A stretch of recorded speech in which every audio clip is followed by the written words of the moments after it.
وہ بچپن سے ہی اگر ہو جاتی ہے نا، اور کیونکہ وہ نظریہ، وہ عقیدہ، وہ ایک کانسیپٹ جس پر ایک انسان کی شخصیت کی تعمیر ہوتی ہے نا، وہ بالکل حق پر ہونا چاہیے۔ دیکھیں ایک جو ہے واقعہ ہے جو حدیث میں بتایا جاتا ہے کہ نظریے کی اہمیت کتنی ہے، ٹھیک ہے۔ چلیں میں کہتی ہوں چلو اپنے بچوں کو ہم یہ واقعہ بھی سنا دیں کہ معاویہ بن حکم سلمی رحمۃ اللہ علیہ، جی تو میں کہہ رہی تھی کہ معاویہ بن حکم سلمی رحمۃ اللہ علیہ کہتے ہیں کہ میری ایک لونڈی تھی جو احد پہاڑ پر اور اس کے ارد گرد جو جگہ تھی وہاں بکریاں چرایا کرتی تھی۔ وہ کہتے ہیں میں بھی ایک دن ادھر آ گیا، کیا دیکھتا ہوں کہ ایک بھیڑیا آیا اور ریوڑ میں سے ایک بکری اٹھا کر لے گیا۔ تو ظاہر ہوگا میں بھی انسان ہی تھا، بندہ بشر تھا لوگوں کی طرح، میرے اندر بھی غصہ موجود تھا۔ مجھ سے غصہ نہیں برداشت ہوا، میں نے ایک تھپڑ مار دیا۔ پھر مجھے افسوس ہوا کہ میں نے اس کو لونڈی کو جو ہے وہ تھپڑ مارا ہے، کنیز کو۔ تو میں نبی اکرم صلی اللہ علیہ وسلم کی بارگاہ میں آیا اور کہا کہ میں نے آج مجھ سے، کیونکہ صحابہ کرام اپنی جو تھے نا ایسی پریشانیاں بھی شیئر کیا کرتے تھے، اپنی غلطیاں آ کر اعتراف کیا کرتے تھے غلطیوں کا۔ تو آپ صلی اللہ علیہ وسلم نے جو ہے وہ اس کو ہلکا نہیں لیا، اس کو بڑا عظیم خیال کیا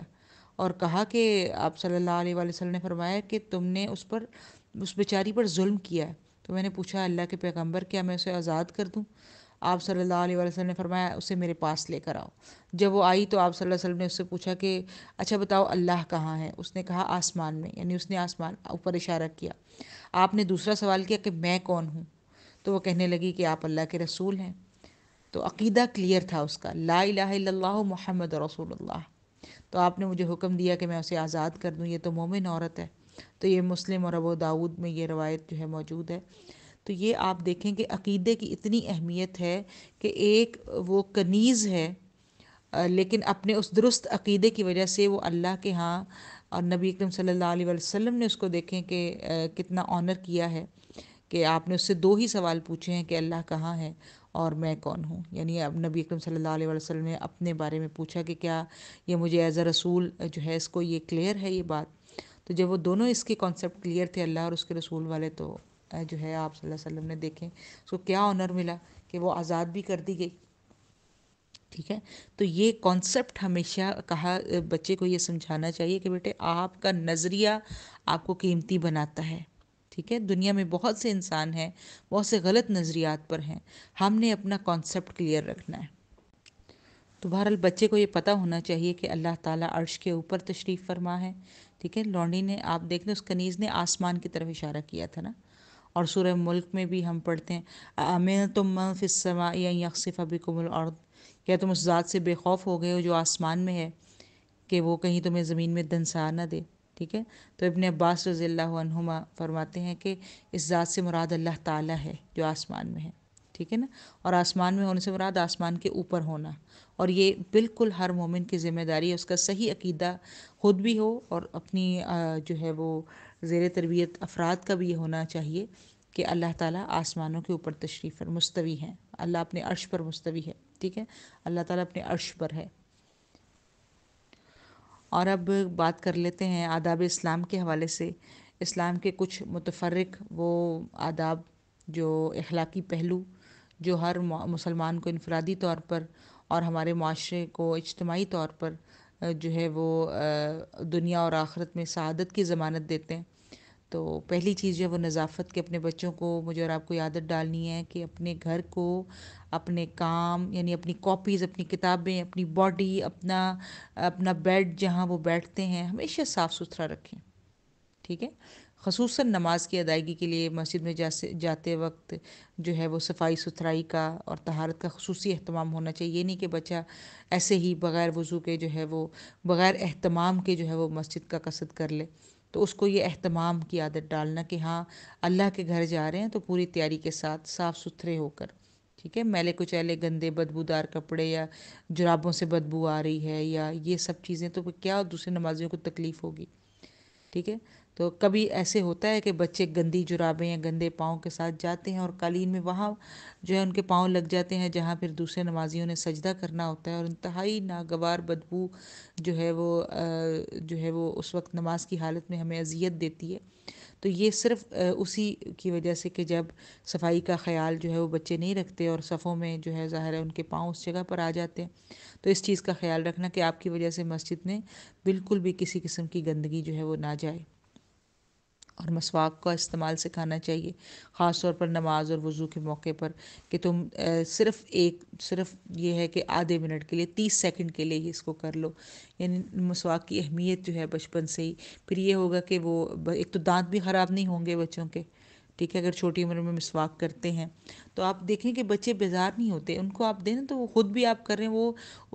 اس کو انجوائے کرتے ہیں، ٹھیک ہے، تو جب آپ انہیں کرنا سکھاتے ہیں تو بچے مسواک کو انجوائے کرتے ہیں، اور آپ صلی اللہ علیہ وسلم کا وہ فرمان بھی کہ مسواک تو منہ کی صفائی اور اللہ کی رضامندی کا ذریعہ ہے، ٹھیک ہے، منہ بھی صاف ہوتا ہے اور اللہ راضی ہوتا ہے۔ میں تو اس پر حیران ہوں کہ کام جو ہے وہ یہ ایک اپنی ہی صفائی ایک عبادت بن جاتی ہے،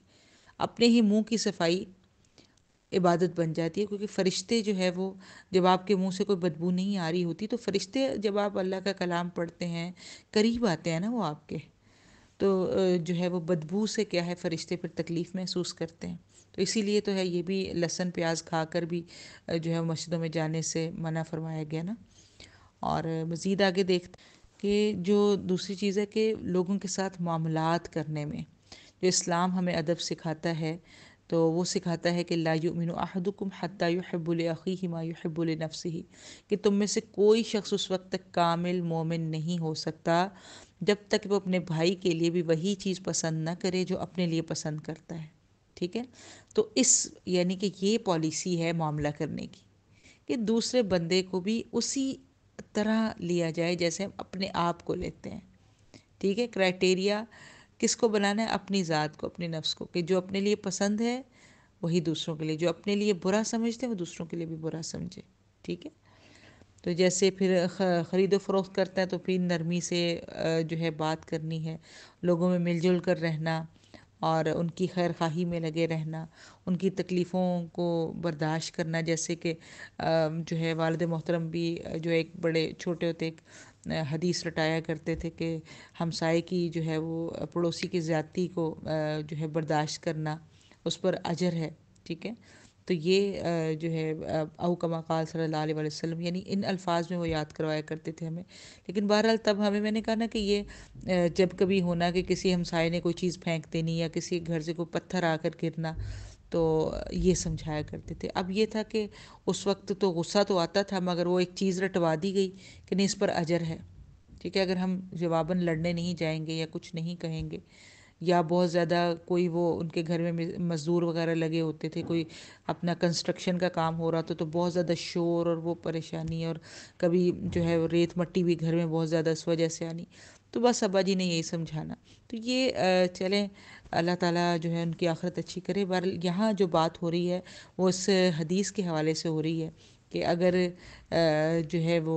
کوئی مسلمان لوگوں میں خلط ملط ہو کر یعنی مل جل کر رہتا ہے، لوگوں کی طرف سے ملنے والی تکلیف پر صبر کرتا ہے، تو وہ اس مسلمان سے افضل اور اعلیٰ ہے جو نہ تو ان کے ساتھ مل کر رہتا ہے نہ تکلیفوں پر صبر کرتا ہے۔ تو میں نے کہا نا کہ آپ پیوست ہو کے مسلمان دوسرے مسلمان میں اگر مل جل کر پیوست ہو کر رہ رہے ہیں، ایک دوسرے کے معاملات کی خبر رکھتے ہیں، ایک دوسرے کی طرف سے آنے والی مشکل کو برداشت کرتے ہیں، تو یہ زیادہ باعث اجر ہے۔ آج کل ہمارا کیا سین ہے، لوگ رہنا کہاں پسند کرتے ہیں؟ وہ محلوں میں وہاں رہنا ہی پسند نہیں کرتے، لوگ کہتے ہیں کہ بھئی پرسکون علاقے ہوں جہاں کوئی کسی کو نہیں جانتا، کوئی کسی کا سے کوئی یعنی کہ کوئی تعلق نہیں ہے، ایسی کالونیز ہیں جہاں اتنے اتنے بڑے گھر ہیں اور جو ہے کوئی کسی کے گھر آنا جانا نہیں، کوئی کسی کی مشکل یا آسانی کے وقت میں کوئی نہیں پہنچتا، تو جو نہ کسی کی پریشانی کے وقت میں کسی کو پتہ ہی نہیں ہے کہ دوسرے گھر میں کیا ہو رہا ہے، تو اس سے ہم کس طرح پھر ایک دوسرے کے اندر پیوست ہوں گے، کس طرح یخالط الناس والا سین ہوگا نا۔ تو افضل اور اعلیٰ مسلمان تو وہی ہے جو کہ مل جل کر رہتا ہے، دوسروں کا خیال رکھتا ہے، ٹھیک ہے، بے شک وہ رشتہ دار ہمسائے ہوں گھروں کے اندر ہی، ٹھیک ہے نا، کمرے کے ساتھ کمرہ ہے اور مطلب ایک جٹھانی کا کمرہ ہے، دیورانی کا کمرہ ہے، دونوں کمروں میں بچے بھی ہیں، اور اب مل جل کر وہ جو ہے ظاہر تکلیفوں پر وہ بچوں میں اونچ نیچ بھی ہو جاتی ہے، پھر تکلیف بھی آتی ہے، ذہنی تکلیف بھی آتی ہے، کبھی کبھی بچے کو جسمانی چوٹ بھی لگ جاتی ہے۔ تو اگر یہ ایک صبر کا ماحول ہوگا، جو ہے اگر جو ہے وہ افورڈنگ نہیں ہے کہ شوہر علیحدہ گھر اور یہ سب کچھ لے کر دے، تو جب تک افورڈنگ نہیں ہے تب تک ان پر جو ہے وہ ایک صبر و تحمل کے ساتھ جو ہے اگر گزارا کریں گے تو ایک ایک دن اجر کا دن بن جائے گا، ٹھیک ہے، وہ افضل اور اعلیٰ مسلمان بن جائے گا، ٹھیک ہے۔ اور پھر جو ہے وہ انصاف اور قبول حق جو ہے نا، یہ ایک ہونی چاہیے کوالٹی، کہ حق کو قبول کرنے کی صلاحیت، عادت ہونی چاہیے کہ آپ کے سامنے حق بات آ گئی، آپ عدل کی بات کریں، یعنی کوئی آپ کے سامنے سچی اور حق بات کہہ رہا ہے تو آپ اسے قبول کریں، خواہ وہ کسی بچے کی زبان سے نکلے یا وہ آپ کے کسی دشمن کی زبان سے، یعنی جسے آپ پسند نہیں کرتے اس کی زبان سے نکلے، کیونکہ لوگوں کو حقیر سمجھتے ہوئے، یعنی یہ بات آپ دیکھیں کہ بات کتنی ویلڈ ہے۔ ہم کیا کہتے ہیں کہ کہنے والا کون ہے، کہہ دیکھو کون رہا ہے، ٹھیک ہے، بات ویلڈ ہے، اگر بات جو ہے وہ حق کر رہا ہے تو یہ پھر یہ چیزیں جو ہے نا وہ حق کے راستے میں رکاوٹ بن جاتی ہیں کہ ہم اس کہنے والے کی شخصیت کو پسند نہیں کر رہے ہوتے، ٹھیک ہے۔ تو اس لیے جو ہے نا وہ لوگوں کو حقیر سمجھتے ہوئے ان کی زبان سے نکلا ہوا حق اور سچ نہیں ٹھکرانا چاہیے، کیونکہ نبی اکرم صلی اللہ علیہ وسلم نے اس کام سے ڈرایا ہے، لا يدخل الجنۃ من کان فی قلبہ مثقال ذرۃ من کبر، کہ وہ شخص جنت میں نہیں جائے گا جس کے دل میں ایک ذرہ برابر بھی تکبر ہوگا۔ تو آپ سے پوچھا گیا کہ بندہ پسند تو کرتا ہے کہ اس کا کپڑا، اس کا لباس خوبصورت ہو، اس کا جوتا خوبصورت ہو، تو کیا تکبر ہے؟ تو آپ صلی اللہ علیہ وسلم نے فرمایا کہ ان اللہ جمیل یحب الجمال، بلا شبہ اللہ جمیل خوبصورت ہے اور اللہ خوبصورتی کو پسند کرتا ہے، تو اچھا لباس پہنا ہے، اچھا جوتا پہنا تکبر نہیں ہے، بلکہ کیا ہے، الکبر بطر الحق وغمط الناس، کہ تکبر تو یہ ہے کہ حق کو رد کیا جائے اور لوگوں کو حقیر سمجھا جائے۔ تکبر کی اصل ڈیفینیشن یہ ہے کہ حق بات کو رد کرنا، حق کا انکار کرنا اور لوگوں کو کمتر سمجھنا، حقیر سمجھنا، مسلم کی روایت ہے یہ۔ تو یہ تکبر سے ہے، تکبر کی وجہ سے ہم کبھی کبھی کسی دوسرے فرد کی حق بات کو اس لیے اہمیت نہیں دے رہے ہوتے کہ اس بندے کی ویلیو ہماری نظر میں نہیں ہوتی، ٹھیک ہے۔ تو یہ اس سے بچنا، پھر غلطی کا اعتراف کرنے کی عادت، معذرت کرنا بہت اچھی عادت ہے۔ نبی اکرم صلی اللہ علیہ وسلم کا بڑا پیارا فرمان کہ کل بنی آدم خطاء وخیر الخطائین التوابون، کہ آدم کا تو ہر بیٹا غلطی کا پتلا ہے اور سب سے بہترین خطا کار وہ ہے جو توبہ کر لیتا ہے، ٹھیک ہے۔ تو توبہ کرنے والوں سے مراد وہی جو اپنی غلطی کا اعتراف کر لیتے ہیں۔ پھر جو ہے وہ سچ بات کہنے کی جو عادت، یعنی کہ جو ہے وہ اپنے دشمنوں میں بھی انصاف کی بات، یعنی آپ نے حق کی گواہی کے لیے کھڑے ہونا ہے۔ بچے دیکھ رہے ہوتے ہیں، یقین کریں بہت اس پر ہو رہے ہوتے ہیں کہ ماں جو ہے وہ اپنا کس طرح جس کے ساتھ اس کا جو ہے وہ ذہنی ہم آہنگی ہے، اب اس کے حق میں بات کرتی ہے یا فلاں کے حق میں بات کرتی ہوتی ہے۔ بچے ہمیں بڑی خاموشی سے یا بڑے گہرائی سے کبھی کبھی سکین کر رہے ہوتے ہیں، ٹھیک ہے، کہ ہم نے حق گوئی کی یا ہم نے شخصیت پرستی کی۔ تو اس لیے جو ہے نا یہ قرآن بھی ہمیں سورہ مائدہ میں فرماتے ہیں اللہ تعالیٰ کہ لا یجرمنکم شنآن قوم علی الا تعدلوا اعدلوا هو اقرب للتقوی واتقوا اللہ ان اللہ خبیر بما تعملون، کہ لوگوں کی دشمنی، ٹھیک ہے، یا کوئی ناراضگی، دشمنی تم کو اس بات پر آمادہ نہ کرے کہ انصاف ہی چھوڑ بیٹھو، انصاف کیا کرو، کیونکہ پرہیزگاری کے بہت قریب ہے، اور اللہ تعالیٰ سے ڈرتے رہو، یقیناً اللہ تعالیٰ تمہارے اعمال سے باخبر ہے۔ تو لہٰذا حق بات کہنی چاہیے، خواہ اس میں تھوڑا نقصان بھی ہو جائے، ٹھیک ہے، یا وہ کسی قریبی رشتہ دار کی جو ہے وہ اس کے خلاف بھی ہو جائے، تو حق کا جو ساتھ دینا نا، پھر میں آپ کو بتاؤں، آپ نے ایک دفعہ، دو دفعہ، تین دفعہ حق کا ساتھ دیا نا تو بچے کو پتہ چل جاتا ہے کہ یہ ماں اپنی وہ اپنا کیس آپ کے سامنے پھر رکھے گا، وہ آپ کو منصف سمجھتا ہوگا تو وہ آئے گا آپ کے پاس اپنی بات لے کر، جس کو پتہ ہوگا کہ ہاں یہ بندہ مجھے صحیح مشورہ دے گا۔ لیکن جب پتہ ہوگا کہ نہیں یہ تو مطلب کہ ون سائیڈڈ ہو کے سوچنے والا، ٹھیک ہے، جانبدار بندہ، تو پھر کیونکہ فیصلہ کروانے کے لیے جب کبھی کوئی مسئلہ ہوتا ہے نا، تو پھر ہم غیر جانبدار لوگوں کو ڈھونڈ رہے ہوتے ہیں کہ یہ بندہ حق بات کرے، یہ مجھے صحیح مشورہ دے گا۔ تو اپنے آپ کو پروف ہم اسی طرح ہی کر سکتے ہیں کہ جب ہم ہر معاملے میں حق کا ساتھ دیں، ٹھیک ہے۔ اور ہمسائے کے حقوق کے حوالے سے بھی آپ نے سمجھا کہ کس طرح جو ہے وہ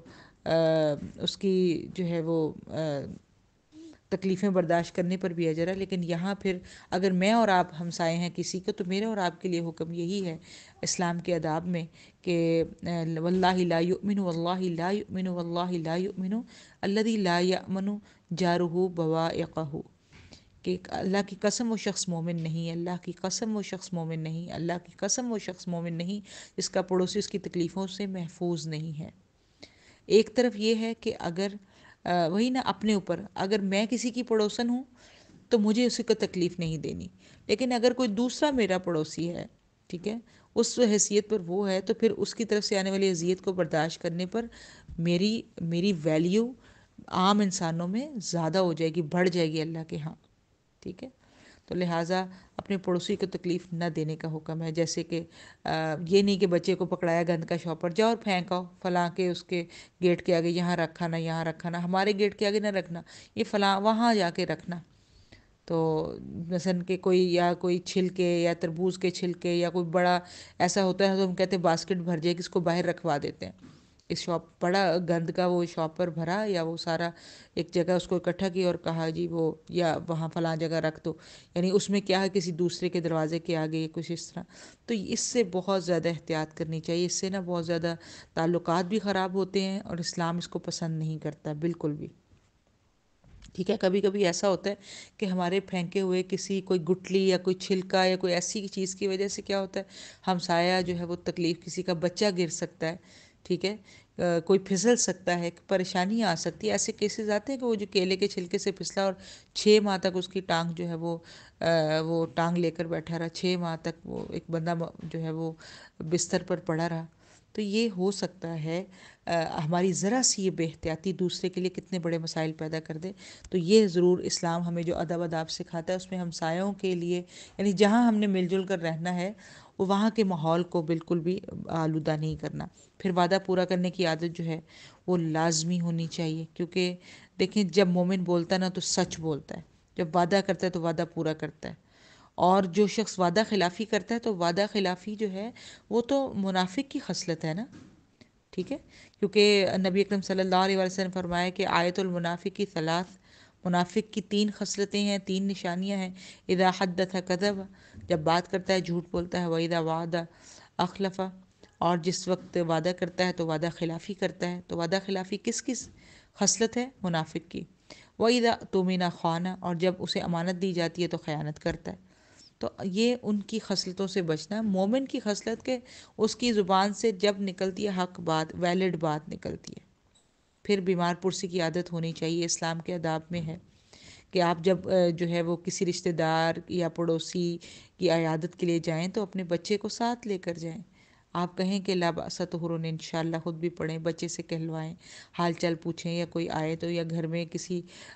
گئے ہیں کسی رشتہ دار کا بتانا تو بیٹے آپ ان سے پوچھیں آپ کیسی ہیں۔ تو اس طرح ان کی تربیت میں بچوں کے یہ چیز ڈالنا کہ وہ بھی، اور انہیں بتانا کہ یہ جو ہے وہ جنت کے پھل چنتا ہے بندہ اس وقت تک جب تک وہ کسی جو ہے بیمار کی جو ہے وہ بیمار پرسی کر رہا ہوتا ہے۔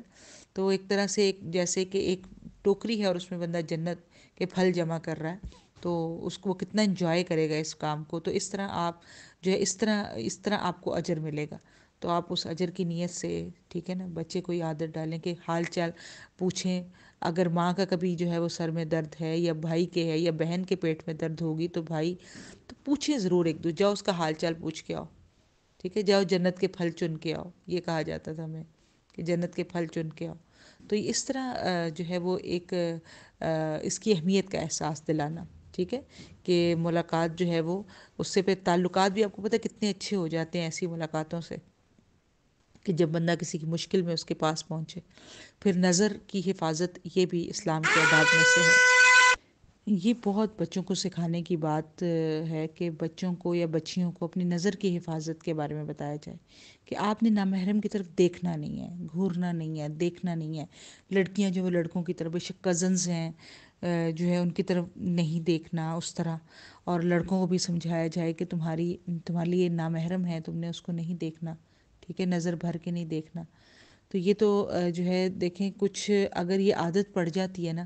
نظر بازی کی، تو پھر آپ کو پتہ ہے کہ یہ ایک فعل زنا ہے، آنکھوں کا زنا بن جاتا ہے، اور یہ جو ہے ایک عادت بھی بن جاتی ہے۔ اور پھر دیکھیں غیر محرم کی طرف جو اٹھی ہوئی نظریں ہیں نا، وہ بعد میں حضرت الندامت کا باعث بنتی ہیں،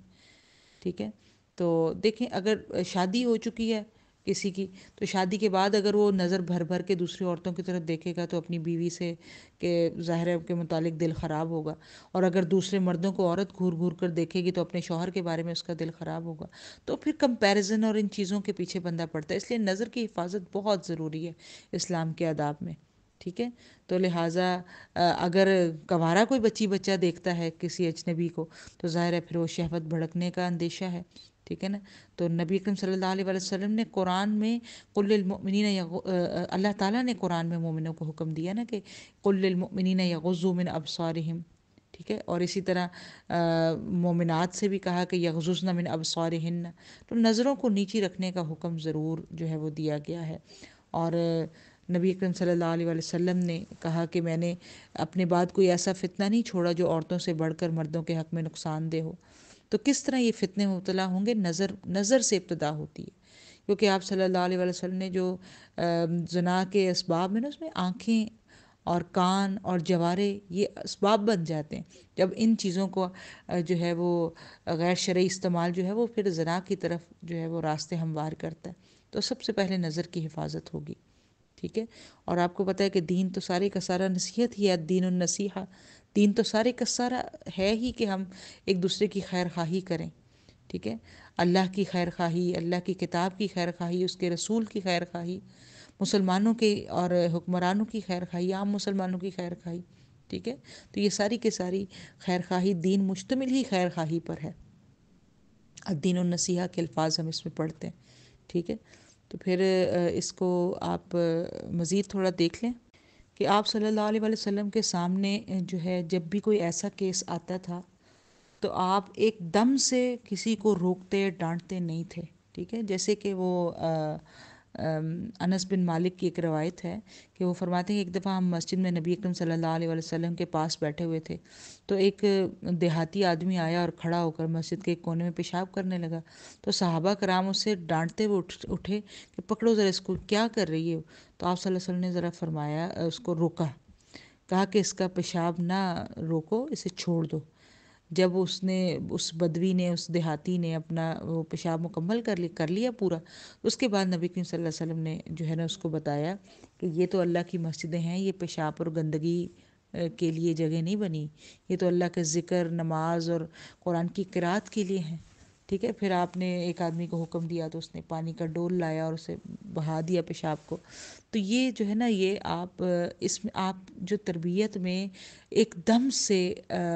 ریئیکٹ نہیں کرنا، ٹھیک ہے، یہ بھی آداب اسلام میں سے ہے۔ نبی اکرم صلی اللہ علیہ وسلم ایک دم ریئیکٹ کرنے سے منع کرتے تھے، ٹھیک ہے، دوسرے کو سمجھانا، اسپیس دینا تھوڑا، اور اس کو بٹھا کر، جس کو کہتے ہیں نا کہ آرام اور تسلی سے اس کے ساتھ کمیونیکیٹ کرنا اور دلیل کے ساتھ بات سمجھانا، نرمی سے سمجھانا۔ تو اللہ کرے کہ میں اور آپ اس عادت کو جو ہے وہ سمجھ سکیں، مطلب اپنی زندگیوں میں اس عادت کو لا سکیں کہ ہم ایک دم ریئیکٹ کر جاتے ہیں، ٹھیک ہے۔ پھر ایک اور جو ہے کہ کسی سے ملاقات کرنی ہے تب بھی جو ہے اجازت حاصل کرنے کا طریقہ جو ہے وہ سلام ہے، کہ سلام کہہ کے اندر آیا جائے، ٹھیک ہے نا، اور اجازت لی جائے گھر کے اندر آنے کی، یہ بھی آداب اسلام میں سے ہے کہ 3 دفعہ اجازت طلب کرنی چاہیے۔ اپنے بچے سے کہیں کہ اگر ایک دفعہ اس نے نہیں، اور جو اس نے دروازہ نہیں کھولا، آپ کہیں کہ آپ بس 3 دفعہ آپ نے اجازت لینی ہے۔ اگر تینوں دفعہ اجازت نہیں ملی تو خود سے نہیں چلے جانا، جیسے ساتھ والا گھر جو فرض کریں چچا کا ہے یا کوئی ہمسایہ ہے، تو آپ اجازت کے بغیر اپنے بچے کو یہ بات ہمیں سمجھانی ہے کہ جب تک اندر سے آواز نہ آ جائے، بے شک کوئی چیز دینے جا رہے ہیں کچھ، جب تک وہ آپ کو اجازت کا باقاعدہ کوئی کلمہ نہ بول دیں کہ اندر آ جاؤ، ٹھیک ہے، تب تک آپ نے اندر نہیں داخل ہونا، ٹھیک ہے، یہ ضرور سمجھانی ہے چیز۔ تو اللہ کرے کہ میں اور آپ جو ہے وہ اس بات کو سمجھیں. یہ کچھ اصول تھے متفرق، کچھ آداب تھے. میں نے کہا تھا نا ایک بڑا موضوع ہے، اس میں کوئی اس کو ہم نے انتہائی سمجھ لیں کہ شارٹ کر کے آپ کے سامنے بیان کیا. تو اللہ تعالیٰ سے عمل کی توفیق طلب کرتے ہیں، اور اللہ تعالیٰ سے دعا ہے کہ میرے اور آپ کے لیے یہ ساری چیزیں، یہ ہماری عادات میں اللہ تعالیٰ شامل کر دے، ہمارا ڈیفالٹ بیہیویئر بنا دے، اور پھر یہی ہم منتقل کریں اپنی آنے والی نسلوں میں. سبحانک اللہم و بحمدک نشہد ان لا الہ الا انت نستغفرک و نتوب الیک. السلام علیکم ورحمۃ اللہ وبرکاتہ.